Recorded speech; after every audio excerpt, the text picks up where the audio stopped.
আমাদের প্রবলেম কি হচ্ছে জানেন, যে আমাদের প্রবলেম হচ্ছে যে আমরা বাচ্চার স্ট্রেংথে ফোকাস করি না, আমরা ওদের উইকনেসে ফোকাস করি। সেজন্য যেই সাবজেক্টে বাচ্চা ভালো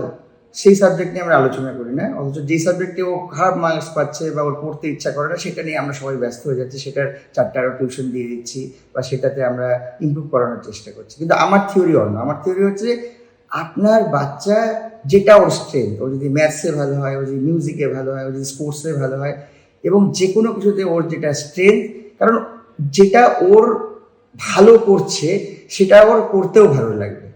সেজন্য ওটাও করবে, আপনাকে বলতে হবে না। এবং আমাদেরকে জীবনে প্রতিষ্ঠিত হতে গেলে আলটিমেটলি একটা স্ট্রেংথই দরকার হয়, এবং যেই স্ট্রেংথটা ওর থাকবে সেটা যাতে বাকি লোকের থেকে ওর অনেক বেটার হয়, তাহলেই ও জীবনে সাকসেস পাবে। তো উইকনেস নিয়ে না ডিসকাস করে আমি বাচ্চার স্ট্রেংথ নিয়ে সব গার্জিয়ানদের বলবো তারা যাতে ডিসকাশন করে এবং সেটা ইমপ্রুভ করানোর চেষ্টা করে।